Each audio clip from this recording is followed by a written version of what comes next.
The morning of February 7, 2016, Mr. Zubair bin Huda exited the elevator on the 10th floor of Bangladesh Bank's headquarters. He walked quickly into a secure room and saw something every central banker dreads. The printer tray was empty.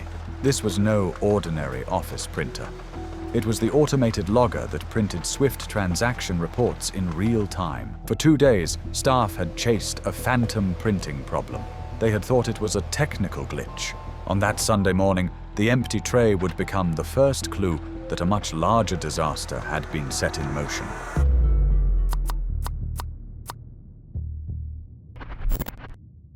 To understand how this happened, go back more than a year, to January 2015. A simple email landed in staff mailboxes. It looked like a job application.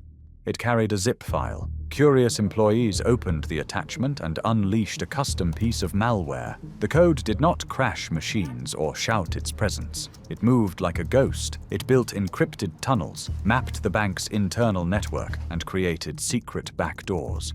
Over months, the intruders watched employees use Swift, studied how approvals were made, and learned the rhythms of the bank. Swift, the Society for Worldwide Interbank Financial Telecommunication, connects thousands of banks. It relays trusted payment messages that central banks use to shift money across borders. It is not a vault for cash, but it is the message system that tells vaults what to do. The attackers did not need to enter the Federal Reserve's ledgers. They needed to send valid Swift instructions that would look authentic. To pull this off, they had to solve 3 major problems at once. They had to hide the paper trail from the logging printer. They had to impersonate the Bangladesh Bank within Swift so the transfers would appear legitimate. And they had to move funds from Bangladesh Bank's New York accounts into receiving accounts they controlled. The attackers took time to craft solutions. They wrote malware that could interfere subtly with the logging printer. Instead of shutting it down, the code made the printer appear broken. That way, the physical paper trail of fraudulent transfers would not appear on desks while the crooks moved money. They also built tools that forged proper Swift credentials and replayed legitimate message patterns, and they prepared a set of receiving accounts to catch the money. By May 2015, the crooks quietly opened 4 accounts at Rizal Commercial Banking Corporation, or RCBC, in Manila, Philippines, each funded with small deposits. They created another account in Sri Lanka. They seeded backup accounts in other countries and prepared a route to cash out. Then, on the night of Thursday, February 4, 2016, they launched their operation. Timing was part of the plan. Bangladesh's workweek runs at a different pace. The weekend started on Thursday night, and the bank would be closed until Sunday. New York, however, was entering Friday morning. The Philippines was heading into a long holiday for the Lunar New Year. The 3 time zones gave the hackers a window. Dhaka would be quiet, New York fully staffed for a business day, and Manila would be largely offline during a holiday. The attackers sent a flood of Swift transfer messages that morning. At 9:36 New York time, the Federal Reserve began receiving dozens of payment orders, all appearing to come from Bangladesh Bank. The instructions were clean, formatted correctly, and carried the right security codes. For a fleeting moment, the attack looked unstoppable. When staff returned to Bangladesh on Sunday, they found empty printer trays and error messages on Swift terminals. Mr. Zubair bin Huda and his colleagues watched incoming emails from the Federal Reserve, asking to confirm payment instructions that amounted to almost $1 billion. Huda and others tried desperately to reach the Federal Reserve. It was Saturday in New York when the first alarms came in, and many lines of communication were slow or silent. Phones went unanswered. Emails and faxes were sent into a weekend void. Bangladesh Bank tried to halt anything it could, but the transfers were already en route. Chance, however, turned the tide. The automated systems at the New York Fed flagged 30 of the transfer requests for manual review. One trigger was a strange coincidence. One payment order included the word Jupiter. That word matched part of the name of an Iranian shipping firm that had been blacklisted for sanctions evasion. Because of this match, a human reviewer opened a file and started to read with suspicion. The reviewer noticed several odd things: the sheer volume of payments, the unusually large sums, and the fact that many payments were directed to private entities rather than other banks. The human eye caught what automation had missed. 5 transfers slipped through the review system. One was a $20 million order to Sri Lanka. That transfer was reversed when a reviewer noticed a small but crucial typo. The attackers had misspelled the name of the Sri Lankan NGO,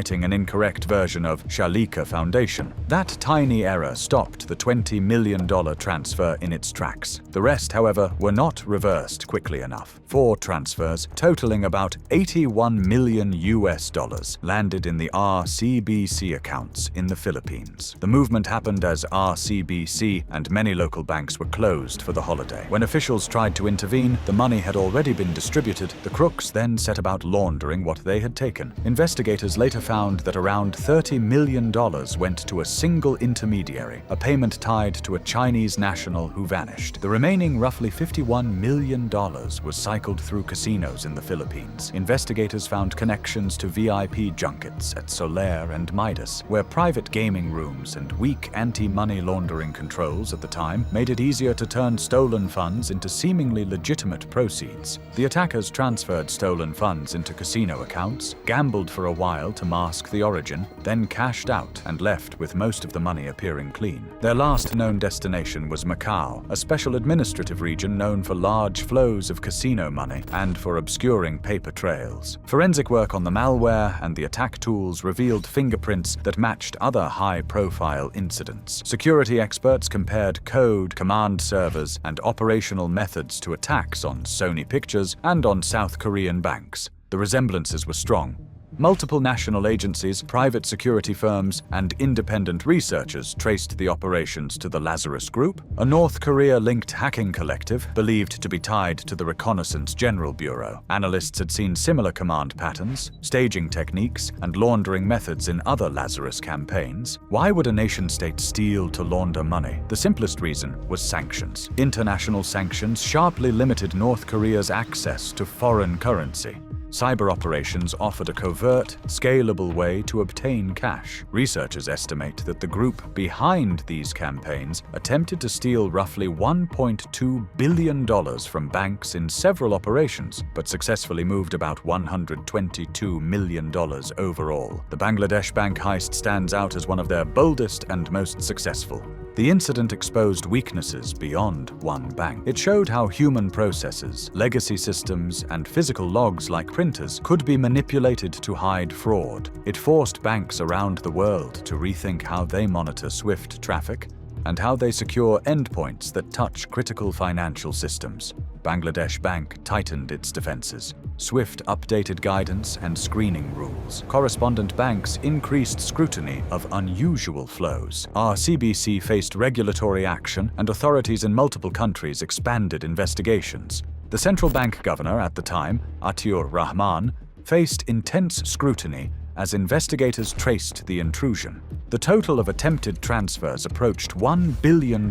Reports cite about $951 million, while the confirmed theft remained at roughly $81 million. The case prompted major changes in how banks handle cyber risk, how they test endpoint resilience, and how they coordinate incident responses across time zones. Today, the story remains both a warning and a lesson. The attackers used patient reconnaissance, custom malware, and careful timing. They exploited human routines and the blind spots created by holidays and time differences. They relied on gaps in processes and regulations that still exist in many places.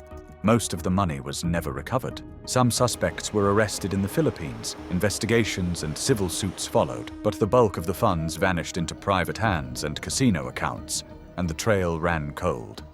This was a modern bank robbery that used code instead of guns, and time instead of force. It is also a story about how tiny errors can save billions. One misspelled word, one human reviewer, and some $870 million never left the Federal Reserve. The printers that log transactions, the people who read them, and the mundane checks in banking operations became the unsung heroes who stopped a catastrophe far larger than the $81 million that was lost. The Bangladesh bank heist changed how financial institutions think about cyber risk. It changed how regulators view the need for stronger anti-money laundering controls, especially around casino junkets and correspondent banking. Above all, it stands as a reminder that in the digital age, thieves do not always break down doors. They write code, they wait, and they strike when the world sleeps.